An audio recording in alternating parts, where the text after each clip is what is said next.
বৃষ্টির দিনে বিকেলবেলা চায়ের সঙ্গে এরকম চিংড়ি পেঁয়াজু কিন্তু বেশ জমে যায়। আজকে কিন্তু বৃষ্টি হচ্ছে আর সারা বাংলাদেশেই বৃষ্টি। আসসালামু আলাইকুম। আজকে শেয়ার করছি কুচো চিংড়ি দিয়ে পেঁয়াজুর একটা রেসিপি। এটা তৈরি করার জন্য এখানে কিছুটা পরিমাণ ছোট চিংড়ি আমি বেশি পরিষ্কার করে নিয়েছি। মাথাগুলোও কিন্তু ফেলে দিয়েছি কয়েকটা, এর ভিতরে ময়লা থাকে সেজন্য। এরপরে এর ভিতরে সামান্য পরিমাণ দিয়েছি হলুদের গুঁড়া, দিয়েছি মরিচের গুঁড়া, কিছুটা রসুন বাটা দিয়েছি, সামান্য জিরার গুঁড়া দিয়েছি আর একদম অল্প পরিমাণে দিয়েছি পাঁচফোড়ন।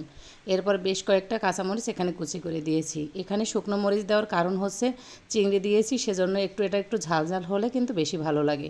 তো এখানে কাঁচা পাকা মিলিয়ে প্রায় 5-6টা কাঁচামরিচ আমি কুচি করে দিয়েছি। পরিমাণ মতো লবণ দিয়েছি, দিয়ে এটা আলতো হাতে মেখে নিয়েছি, কারণ চিংড়ির কাঁটা থাকতে পারে সেজন্য।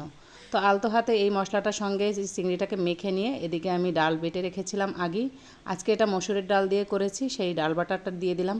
এর ভিতরে দিয়ে দিলাম প্রায় 1.5 মুঠ খানিক পেঁয়াজ কুচি দেওয়ার পরে এর এক চা চামচেরও কম আমি এখানে একটু চিনি দিয়ে দিয়েছি। এই চিনিটা দিলে কিন্তু এই পেঁয়াজগুলো বেশ ক্রিস্পি হয় আর খেতেও ভালো লাগে। এরপরে আলতো হাতে এই সবগুলোকে একসঙ্গে মিশিয়ে নিয়েছি বেশ সময় নিয়ে।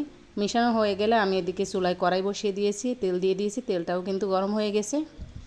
তেলটা গরম হয়ে গেলে এর ভিতরে একটা একটা করে কিন্তু পেঁয়াজও ছেড়ে দিয়েছি, দেখতে পাচ্ছেন। আর এই পেঁয়াজটা আমি একটু পাতলা করে বানালে বেশি পছন্দ করি, এটা একটু ক্রিস্পি হয় বেশি। তো যে কেউ চাইলে এটা মোটা করেও বানাতে পারেন। তো এভাবে সবগুলো পেঁয়াজও দেওয়া হয়ে গেছে। এক পিঠ যখন ভাজা হয়ে গেছে তখন কিন্তু অন্য পিঠ উল্টে দিয়েছি। আর এই পেঁয়াজু ভাজার সময় আমি যখন পেঁয়াজুটা প্রথম ছাড়ি তখন চুলার হিটটা কিন্তু একটু হাই হিটে রাখি। এরপরে যখন এক পিঠ একটু হয়ে যায় তখন এটাকে আমি একদম মিডিয়ামের থেকেও লোয়ে দিয়ে দিই। এই অবস্থায় দিলে কিন্তু এটা বেশি মুচমুচে হয়। আর আমি দেখেছি যখন এটা পেঁয়াজুটা ছাড়ার সঙ্গে সঙ্গে যদি চুলার আঁচটা কমিয়ে দেওয়া হয় তাহলে কিন্তু এই পেঁয়াজুটা ক্রিস্পি হয় না খুব একটা। তো এভাবে করে আমি এখন চুলাটা কমিয়ে নিয়ে এটা একদম লাল লাল করে ভেজে নিয়েছি। আর কেউ চাইলে এই চিংড়িটা কিন্তু এই বড়াটার পেঁয়াজুগুলোর উপরেও দিতে পারেন। আমি আসলে মিক্সড করে দিয়েছি, এর ভিতরে পড়লেও সমস্যা নেই, এর ভিতরে কামড়ে কামড়ে পড়লে কিন্তু বেশ ভালো লাগে। কিন্তু দোকানে আমি দেখেছি যে এই পেঁয়াজুগুলোর উপরেই কিন্তু চিংড়ি মাছগুলো বসানো হয়।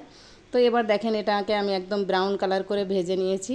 এরপর এটা একটা একটা করে আমি ভাজাগুলোকে একটা টিস্যু পেপার দিয়ে এটা উঠিয়ে নিছি।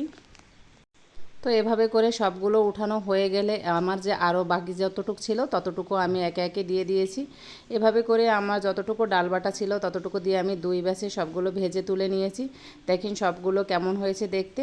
আর এটা কিন্তু এই বৃষ্টির দিনে চায়ের সঙ্গে সন্ধ্যাবেলা খেতে সেই স্বাদ।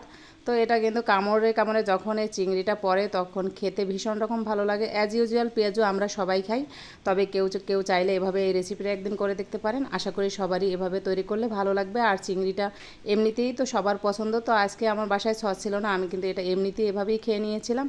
তো এটা চাইলে সসের সঙ্গেও কিন্তু পরিবেশন করা যায়, যার যেরকম ইচ্ছা। তো ভিডিওটা কেমন লাগছে কমেন্টে জানাবেন। আল্লাহ হাফেজ।